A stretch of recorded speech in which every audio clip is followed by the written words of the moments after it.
Okay, so we're going to move on to the Apostles' Creed now. So where it says Apostles' Creed Introduction, that's where we're at. So what purpose does the Apostles' Creed serve? Well, basically, if somebody asked you what you believe as a Christian, or what's most important for you to believe as a Christian, you could basically recite the Apostles' Creed, and it would give you everything in a nutshell that a person needs to believe in order to be a Christian. There's lots of other things we believe in being a Christian, but in terms of being a Christian and what makes me a Christian, these are the things I believe that make me a Christian, okay? And then in terms of why we confess it on Sunday morning, we confess it on Sunday morning for a couple of reasons. First reason is actually kind of for memorization. It's to be able to help us remember it. If you don't already, you probably know it off by heart, simply from the fact that we've done it every Sunday morning for probably as long as you can remember. The other reason, though, is also because it's nice to hear the people around us also confessing the creed, because it means that the people around us are also Christians, and in confessing it and in saying it out loud, we're agreeing with one another and saying that we believe the same thing about what it is to be a Christian person. And so that's what the Apostles' Creed is for, and that's why we say it on Sunday morning. And do you think that the creeds are important to know? Now, this is an opinion question, so it's totally up to you. I would say that they're important because that's the reason we are who we are today, and the reason we have what we have today in terms of belief and in terms of understanding is actually in large part due to the creeds. If we didn't have those, if those creeds were never written, some aspects of our faith may have been lost over time. And so I think it's important that we do our part to make sure that it's handed on to the next generation. But that's me. So the Apostles' Creed, the first article.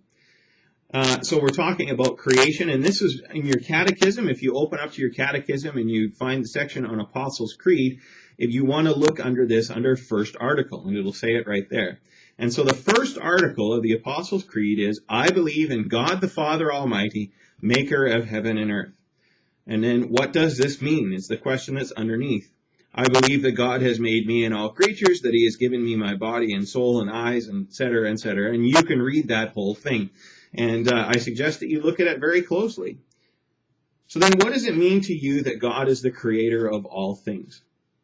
Well, God created everything that exists, everything solid, my desk, the stuff behind me, the room I'm in, the church. He created my house. He created everything that you have too. Your life, your brothers and sisters, a pain in the butt as they may be, he created them too. Your parents.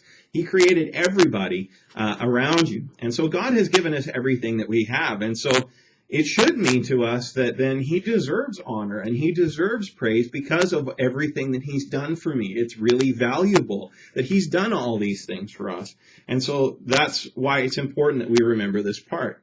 Why is it necessary for us to believe that God created everything in order to be a Christian? Well, here's the simple answer, and if you're going to write something down, I suggest this is what you write down. If God didn't create me, God can't save me. As a sinful human being, I need salvation, right? If God didn't make me, then God has no right to save me. God has no ability to save me. He has no authority over me. But because God did create me and everything around me, he then has the ability and the authority to save me. And so that's why we confess that way, and that's why we believe that about God and who he is. So when you look at your homework here, this is what I want from you, okay? And at some point, you may not have been in class, but you need to take the quiz, okay? So I need you to know the first article of the Apostles' Creed and its meaning. I need you to know the parts of the temple and the church that you learned today. I need you to memorize Psalm 100. That was at the beginning. I know it sounds like a lot. It's only 5 verses, and I'm sure you can do it fine. And then what I'd like you to do is to either pick a hymn or a worship song that really speaks to you and tell me why it speaks to you. Why is it important to you? What is it saying to you that you really value and appreciate? And then I'd like you to tell me about that in your own words. I should also note, too, that when you're remembering the Apostles' Creed and the first article and its meaning, I don't need you to write word for word the meaning. I want you to show me that you understand, that you've read these words and that you've thought about them and that you understand what it's trying to say to you, okay?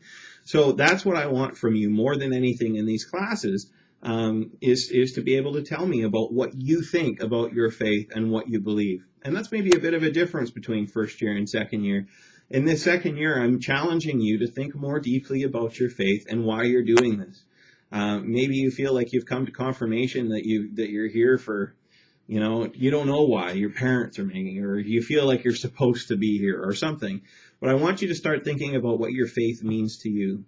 Don't see this as a hoop to jump through. See it as an opportunity to grow in faith and an opportunity to grow in your understanding of who you are in your relationship with God. So this is the first lesson done. It may have seemed short, but it shouldn't have been if you were doing all the reading and all your work.